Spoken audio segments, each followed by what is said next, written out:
नमस्कार, मैं श्रेया और आप देख रहे हैं खबरें बिहार। बढ़ते हैं खबरों की ओर। सीसीटीवी फुटेज में घर में घुसते दिखे 4 संदिग्ध। मुकेश सहनी के पिता के हत्याकांड में पुलिस का खुलासा। दरभंगा एसपी की तरफ से बयान जारी कर बताया गया है कि मुकेश सहनी के पिता जीतन सहनी के घर के पास लगी सीसीटीवी से प्राप्त फुटेज में यह देखा गया कि रात के 10:30 से 11 के बीच 4 लोग घर के अंदर प्रवेश किए और कुछ देर घर के अंदर रहने के बाद बाहर निकल गए। पुलिस ने कहा है कि इन लोगों को चिन्हित कर डिटेल कर पूछताछ कर रही है और इनके मोबाइल डिटेल, पूर्व की हिस्ट्री, मृतक के साथ लेन देन, देर रात्रि में घर में जाने का कारण और आदि चीजों पर पूछताछ और अन्य चीजों को लेकर के जांच जो है वो की जा रही है और पुलिस लगातार जानकारी जुटाने में लगी हुई है। बिहार में गुंडाराज स्थापित हो चुका है, बोले तेजस्वी। नीतीश कुमार से नहीं संभल रहा बिहार, यही भाजपाई मंगल राज है। विकासशील इंसान पार्टी के सुप्रीमो व बिहार के पूर्व मंत्री मुकेश सहनी के पिता जीतन सहनी की देर रात धारदार हथियार से बेरहमी पूर्वक हत्या कर दी गई। इस घटना पर नेता प्रतिपक्ष तेजस्वी यादव ने दुख प्रकट किया और साथ ही कहा कि बिहार में गुंडा राज स्थापित हो चुका है। मुख्यमंत्री नीतीश कुमार से बिहार नहीं चल रहा है। यहाँ दो उप मुख्यमंत्री हैं, डबल इंजन की सरकार है लेकिन किसी काम की नहीं है। बिहार में लगातार अपराध बढ़ता जा रहा है, सरकार का इकबाल खत्म हो गया है, यही भाजपाई मंगल राज है। बेपटरी हो चुकी है बिहार की फेल डबल इंजन। रोहिणी आचार्य का हमला, बोली निकम्मी सरकार से अब निजात पाने की दरकार। लालू प्रसाद और तेजस्वी यादव के साथ साथ रोहिणी आचार्य भी डबल इंजन सरकार पर हमले बोल रही हैं। रोहिणी ने कहा है कि बिहार में सरकार की डबल इंजन फेल हो चुकी है और अब उसे बदलने की जरूरत है। रोहिणी ने सोशल मीडिया पोस्ट के जरिए एनडीए की सरकार को अपराध और भ्रष्टाचार समेत अन्य मुद्दों पर घेरने की कोशिश की है। बिहार में मुहर्रम जुलूस के दौरान बड़ा हादसा, करंट लगने से 2 दर्जन से अधिक लोग झुलसे। हाई टेंशन तार की चपेट में आया ताजिया। अररिया में मुहर्रम जुलूस के दौरान बड़ा हादसा हो गया है। ताजिया के हाई टेंशन बिजली तार के संपर्क में आने से जुलूस में शामिल 2 दर्जन से अधिक लोग झुलस गए हैं। हादसे के बाद मौके पर अफरा तफरी का माहौल हो गया। जानकारी के मुताबिक अररिया के पलासी थाना क्षेत्र के पीपरा बिजवार में मुहर्रम ताजिया जुलूस के दौरान ताजिया के 33,000 केवी वाले तार में सट जाने से करीबन 2 दर्जन से अधिक लोगों की करंट लगने से मौत हो गई है और कई लोग घायल भी बताए जा रहे हैं। वहीं ताजिया के साथ ही जुलूस खेत से होकर लोगों के दरवाजे पर जाने के क्रम में यह हादसा हुआ है। महाराष्ट्र में ग्रेजुएट छात्रों को हर महीने मिलेगा 10,000 रुपया। लाडला भाई योजना की घोषणा।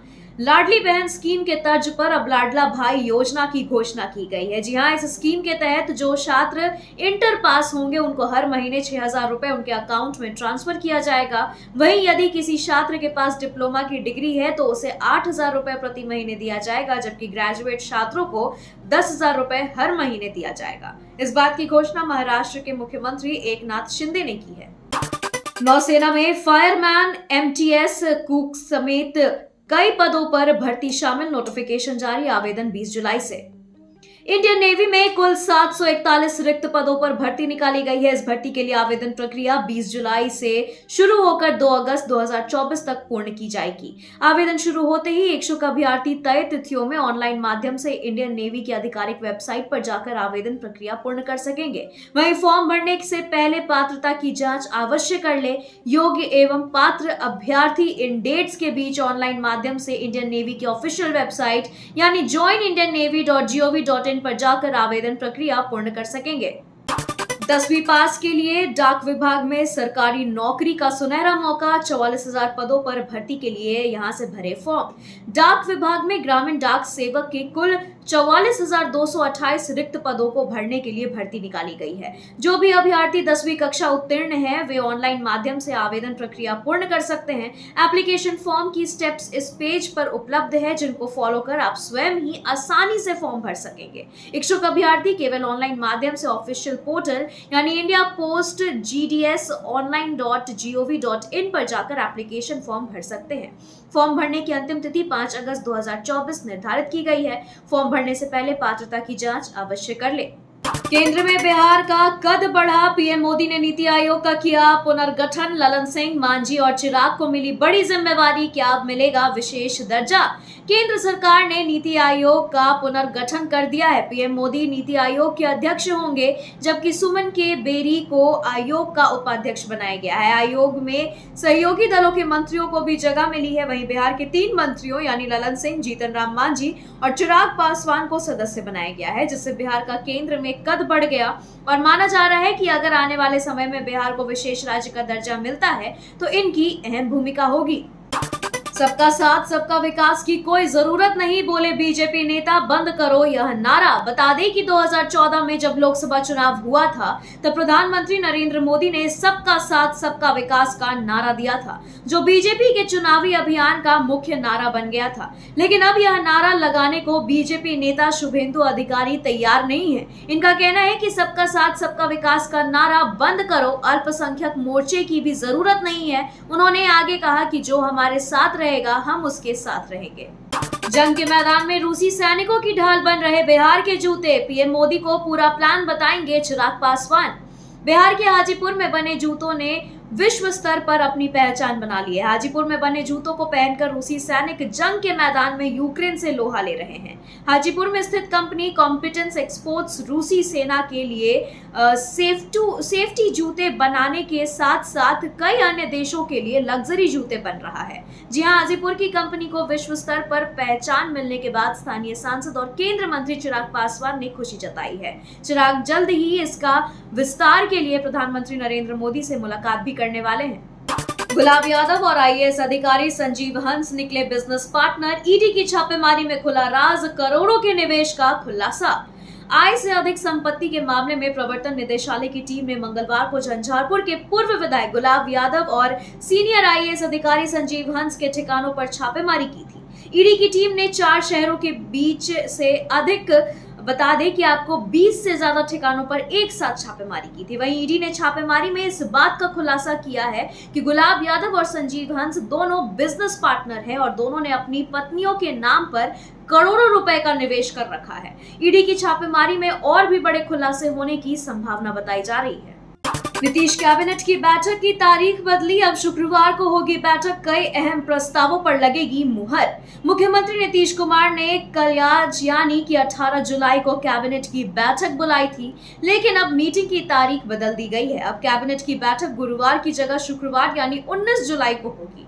वहीं सीएम सचिवालय के कैबिनेट हॉल में सुबह 11:30 बजे से बैठक शुरू होगी। बैठक में कई अहम प्रस्तावों पर सरकार की मुहर लगने की संभावना है। विधानसभा चुनाव से पहले राज्य भर में 12 लाख लोगों को सरकारी नौकरी और 10 लाख लोगों को रोजगार देने का लक्ष्य मुख्यमंत्री नीतीश कुमार ने निर्धारित कर रखा है। किसी भी हाल में नीतीश अपने वादे को चुनाव से पहले पूरा कर लेना चाहते हैं। 22 जुलाई से बिहार विधानमंडल के मॉनसून सत्र, सदन में अनुपूरक बजट समेत ये विधेयक पेश करेगी डबल इंजन सरकार, जानिए पूरा शेड्यूल। आगामी 22 जुलाई से बिहार विधानमंडल का मॉनसून सत्र शुरू हो जाएगा। 26 जुलाई तक चलने वाले मॉनसून सत्र के दौरान दोनों सदनों में 5-5 बैठकें होंगी। 5 दिनों के सत्र के दौरान सरकार अनुपूरक बजट के साथ साथ अन्य विधेयक को सदन में पेश करेगी। अनुपूरक बजट पर 25 जुलाई को विधानसभा जबकि 26 जुलाई को परिषद में मुहर लगेगी।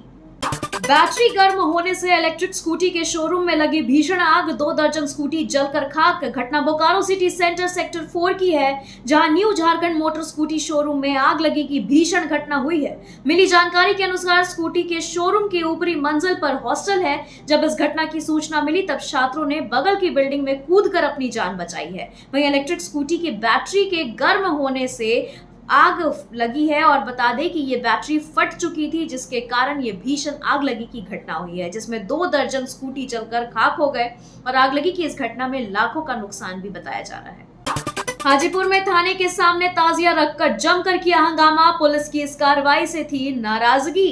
हाजीपुर में बीती रात मुहर्रम में शामिल होने वाले डीजे को नगर थाने की पुलिस के द्वारा जब्त करने के बाद लोग नगर थाने पहुंचकर ताजिया को थाने के गेट पर रखकर हंगामा शुरू कर दिए। वहीं इसको देखते हुए भारी संख्या में पुलिस बल को भी नगर थाने पर तैनात किया गया।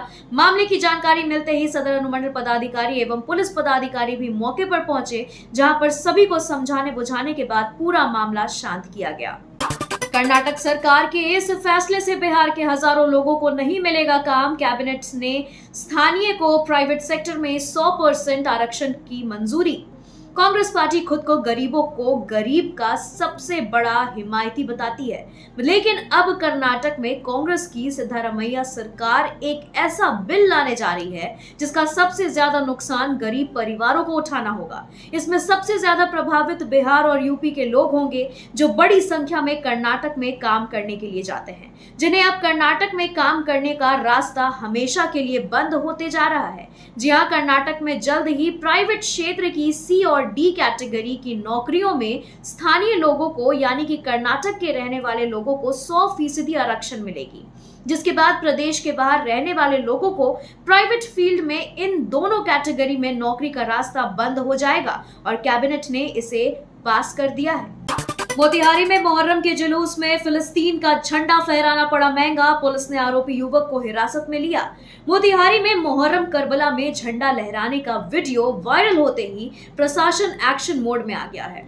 प्रशासन ने फिलिस्तीनी झंडा के साथ युवक को हिरासत में लिया है। पुलिस विदेशी झंडा जब्त करते हुए कार्रवाई में जुटी है। घटना मेसही थाना के वार्ड संख्या 10 की बताई जा रही है। घटना के संबंध में चकिया डीएसपी सत्येंद्र कुमार सिंह ने बताया कि मेसही थाना क्षेत्र में एक मुहर्रम के करबला जुलूस में फिलिस्तीनी झंडा लहराने की सूचना मिली थी। तीव्र कार्रवाई करते हुए पुलिस ने विदेशी झंडा के साथ युवक को हिरासत में लिया है, जिससे पुलिस पूछताछ में जुटी है। वहीं पुलिस अग्रसर कार्रवाई में जुटी हुई है।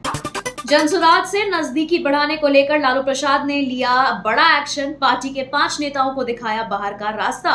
बिहार में पिछले दिनों यह खबर सामने आई थी कि राजद के कई नेता प्रशांत किशोर की पार्टी जनसुराज के संपर्क में है, जिसको लेकर पहले जगदानंद सिंह ने उन्हें चेतावनी दी थी। वहीं अब राजद सुप्रीमो लालू प्रसाद ने इस मामले को गंभीरता से लेते हुए पार्टी के 5 नेताओं को 6 साल के लिए निलंबित कर दिया है। इन सभी पर पार्टी की छवि धूमिल करने का आरोप है। इनमें कहलगांव के पवन भारती और गोराडी के मोहम्मद आफ्ताब आलम, सनहौला के शिव कुमार शाह, सुल्तानगंज के अजीत कुमार एवं सुल्तानगंज की ही आशा जायसवाल भी शामिल है। यह कार्रवाई राजद के प्रदेश अध्यक्ष जगदानंद सिंह के स्तर पर हुई है।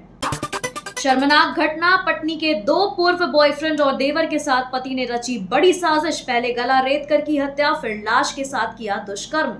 बेतिया में एक पत्नी की गलत आदतों से परेशान होकर पति ने उसकी हत्या कर दी है। हैरान करने वाली बात यह है कि इस हत्या की घटना को अंजाम देने के लिए पति ने पत्नी के 2 पूर्व बॉयफ्रेंड और अपने भाई की सहायता ली।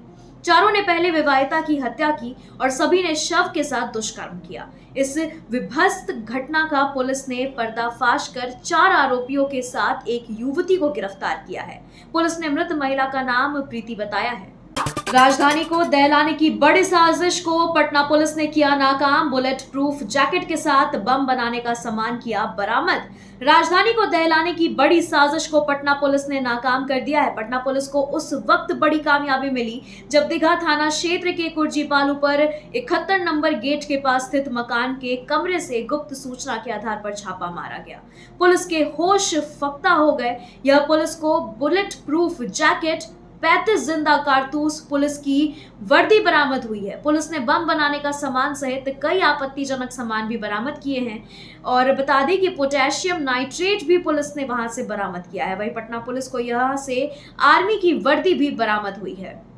पटना में कार से 2 युवकों का अपहरण कर भाग रहे बदमाशों को पुलिस ने पकड़ा, बचा ली दोनों की जान। मंगलवार की शाम 6 बजे कंकड़बाग थाना क्षेत्र के मेदांता अस्पताल के पास लोगों ने जब युवक को चिल्लाते देखा तो स्थानीय थाने को इस बात की सूचना दी है, जिसके सूचना के आलोक में तीव्र टीम का गठन कर पुलिस ने आसपास के थानों में उस कार की जानकारी दी और कार का पीछा शुरू किया। मिली जानकारी के अनुसार 2 युवकों का अपहरण कर कार से भाग रहे अपहर्ताओं ने अगम कुआं थाना की क्षेत्र की छोटी पहाड़ी के पास घेराबंदी कर पुलिस ने अपने कब्जे में ले लिया और दोनों अपहृत युवकों को सकुशल बरामद किया है। बेऊर जेल में बंद कैदी ने हाजीपुर के बड़े लकड़ी कारोबारी से मांगी 1 करोड़ की रंगदारी। पुलिस ने बढ़ाई सुरक्षा। वैशाली जिले के लांजगढ़ थाना क्षेत्र के प्रसिद्ध लकड़ी व्यापारी सह पार्षद पति धर्मेंद्र शर्मा से 1 करोड़ की रंगदारी मांगी गई है। धर्मेंद्र शर्मा जो लालगंज नगर परिषद के राजनीति में काफी सक्रिय रहते हैं और वर्तमान में धर्मेंद्र शर्मा की पत्नी पार्षद है। वहीं धर्मेंद्र शर्मा लालगंज के प्रसिद्ध लकड़ी व्यापारी भी हैं। बताया जा रहा है कि उसने बेऊर जेल में बंद किसी कैदी के द्वारा 14 जुलाई की रात्रि को 1 करोड़ की रंगदारी मांगी गई है। मुंगेर में मोहर्रम के जुलूस के दौरान 2 अखाड़ों के बीच जमकर मारपीट। दोनों ओर से चले जमकर ईंट और पत्थर, कई जख्मी। मुंगेर जिला अंतर्गत हवेली खड़गपुर थाना क्षेत्र के मुख्य बाजार स्थित इमामबाड़ा में आज मोहर्रम के जुलूस में नगर के मोमीन टोला और रोशन नगर के अखाड़ा के नौजवानों के बीच जमकर मारपीट हुई है। घटना में कई लोगों के जख्मी होने की सूचना है। दोनों पक्ष की ओर से जमकर पत्थरबाजी भी हुई। इस दौरान मुख्य बाजार में काफी अफरा तफरी का माहौल रहा। मुकेश सहनी के पिता की हत्या पर सियासत तेज। पप्पू यादव ने कर दी मांग। कहा, बिहार में अपराध पर अंकुश लगाने के लिए हो सर्वदलीय बैठक। विकासशील इंसान पार्टी के सुप्रीमो मुकेश सहनी के पिता जीतन सहनी की हत्या मामला अब राजनीतिक रंग लेने लगा है। बुधवार की सुबह पूर्णिया के सांसद पप्पू यादव मुकेश सहनी के पैतृक घर बिरौल पहुंचकर मुलाकात की। वहीं पप्पू यादव ने मीडिया से बात करते हुए कहा कि इस दुख की घड़ी में सभी लोग उनके साथ हैं। इस कांड को लेकर कल हम लोगों ने एडीजी और चीफ सेक्रेटरी से मुलाकात कर जल्द से जल्द मामले का उद्भेदन करने का फैसला लिया है। मुजफ्फरपुर में चोरों ने मचाया आतंक। पुलिस की उड़ी नींद। एक ही रात में आधा दर्जन दुकानों का तोड़ा शटर, लाखों के माल पर हाथ किया साफ। मुजफ्फरपुर जिला में पुलिस गश्ती को धता बताते हुए एक ही रात में आधा दर्जन दुकानों का शटर तोड़कर लाखों की माल चोरों ने ले गए। बता दें कि इस इलाके में हड़कंप मचा हुआ है। दुकानदारों ने पुलिस की कार्यशैली पर सवाल उठा दिए हैं। मामला मुजफ्फरपुर जिले के सकरा थाना क्षेत्र के सीहो चौक का है, जहां मंगलवार की देर रात एक साथ NH 28 के किनारे तकरीबन आधा दर्जन दुकानों का शटर तोड़कर तकरीबन लाखों रुपए मूल्य के माल पर चोरों ने हाथ साफ कर दिया। खबरों के सिलसिलों में फिलहाल इतना ही। बने रहे खबरें बिहार के साथ। नमस्कार।